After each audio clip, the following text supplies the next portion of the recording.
Chad's the big man's band. I've been interviewing these guys, and I usually look at them sort of eye to eye. With Chad, I feel like I'm looking at the ceiling. I always go like this, though. Yeah, Chad's been crouching in photo sessions to lower himself to the pionic level of height that we've all achieved. When did you do this? I shaved my head. Hey! What happened?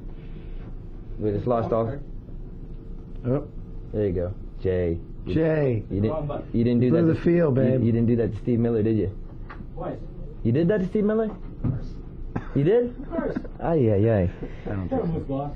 So yeah, I just have to let you know that I have shaved my head. All of you that actually care about the hair, which I don't. See, I thought to myself, am I Sebastian Bach? And the answer was no. So I shaved my head because I am not Sebastian Bach. Or Mike Patton.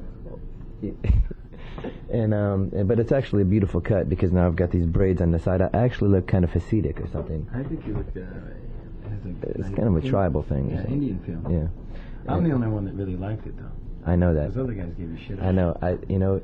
I shaved my head. They try to say now that they really liked it. I know. I get the picture.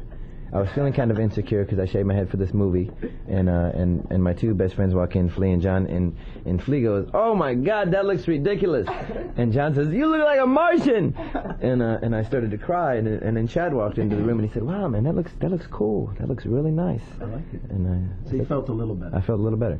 So this is Chad.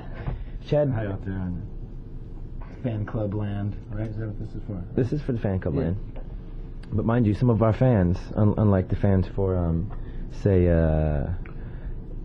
Bon Jovi, these fans are actually quite intelligent. I've been sitting on my toilet reading these fan letters that they send, and I'm amazed at the literacy and the creative articulation of these fans. Am I right? Yes, you're absolutely right. I'm so right. These letters are absolutely entertaining. And so keep sending those letters because it's mind-boggling how smart the fans can be. And so Chad, like a lot of people here in Hollywood, is from Detroit. He comes from Detroit, and he came here a few years back with his girlfriend Gina Marducci, who is most famous for the Marducci moment, as far as I know. So there's this. Well, you know about the moment firsthand, though. I've heard. Not first. Well, one time I was with John. Well, I was with you, right? Yeah. And we went over to Chad's house. We were looking for Chad because we had to get him for some reason, and he lives right up the street from me on Orange Drive. And I knocked on the door to the upstairs apartment, and nobody answered, and so I let myself in. And I didn't really hear loud noises or anything, so I started walking around the apartment, and I walked towards the direction of the bedroom, and the bedroom door was open. And Chad was on top of Gina. Gina's a skinny little Italian girl with red hair, and Chad's a big guy. What, are you Irish? What are you, Irish? Like Heinz 57 or something. But you're Irish. I'm very Irish. He's Irish. And so he was on top of her, and I got the open biological shot of his lovemaking process. And it was an extraordinary sight, but I ran because I knew that I was being sensed at that very moment. And I didn't like this, and I said, somebody... I didn't know you. Did you hear something? I didn't know you that well, Simon. I didn't know what your reaction to a situation like that would be. So I come to the door, because I knew I heard something. I come to the door, and John's down the hall cracking up. He's like about to ran his ass off. And I come to the door, and I like put on some shorts, and I got like about a half staff going. Yeah, well, I need that coat that you borrowed from me. Okay, I'll see you later. Okay. Is that what I was? I was getting something like a. Maybe it was like Chinese golf clubs or something. I don't know, something like that. Right. Anyway, that was a good moment. It was pretty fun. I know you told about that moment before on the stage. And, did that really happen to you? Fuck, I can't believe it. No, it's all a lie. No, just another example of rigorous honesty, really. Yes. So Chad mentioned a half staff earlier. I know you could probably imagine what a half staff is. But we also like to refer to it as the Hollywood loaf.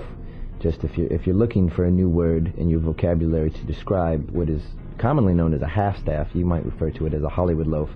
Then you can feel like you know us or something. You've been hanging out. You've been picking up our personal dialects. Our lingo. So Chad is a very athletic guy. He plays a lot of sports. He drives a Harley Davidson. He's one of those macho men driving around Hollywood. He's got the Harley. I know a few things about Chad. One thing I know about Chad is he's very adept at everything, and I do mean everything. Chad's the kind of guy where you do about 4 or 5 events with him, and you realize that he kicks your butt in everything, and then you say, well, what about this? What about this game over here? And he says, no, I never really learned that one, and so you kind of snicker to yourself, say, I'm gonna kick his ass in this one, and then you go over there and you play that game or sport with him, and he ends up beating you 50-0 in about 3 minutes. No, you're exaggerating. No, he's one of those guys that you went to school with like that. You can remember that guy who was just always great at everything. And I think it was probably the first time when we went water skiing at one time. John's dad took us out. He said, Chad, you water ski before? I said, well, yeah, I've skied a couple times, And they're, all right, so everybody else goes, and they're kind of on 2 skis and flopping around. We're having a great time and everything. And okay. And I got up there, and I'm like on a 1 ski, and I'm going out. And these guys are like posing for few magazines. I was, one arm out. I was, my hair in the wind, and no, it was just, we had such a great time. But these, I like wiped out, and these guys just looked at me like, they were like, I didn't know you could do this. So I skied once or twice. kind of a modest guy, huh, Chad? Well, you don't like to. Chad, he's the same way with the drums. He sits down in the drums, and he's the greatest. He's the greatest drummer around. That's Chad. Chad Smith, the greatest drummer in town. All right, so now I'm going to give Chad an opportunity to expound upon his own personal philosophy about life, about sex, about religion, about mankind, about the animal nature of environmental issues. And go for it, Chad. For a while. Just you have to let everybody know what your essence smells like. My essence? Really, I haven't taken a shower in like 2 days, so it's smelling pretty potent at the moment. Although with Anthony, us standing here together, it's a nice hearth. The combination, it's a nice bouquet. One that I often enjoy whenever we get together. Yeah, my bouquet is usually overpowering though. Yeah, but like I said, 2 days, so I'm right up there with you on this one. I have to say. And then when John gets into the picture. Yeah, so John is ridiculous because John is so white that he looks like he couldn't really smell that bad. His skin is so translucent that you would think, oh, this guy can't smell.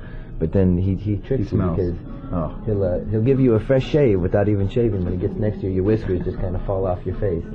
You say, thanks, man. Johnny smells good. I like the way he smells. Everyone has their own smell, as I'm sure all you people have your own smells, and you should enjoy your own smells because it's a beautiful thing. It's a very personal thing. Everyone has their own smell. Sometimes you don't like other people's smells. If you're going to marry a girl and you don't like her smell, I don't see how you could live with her and be in a bed with her every day.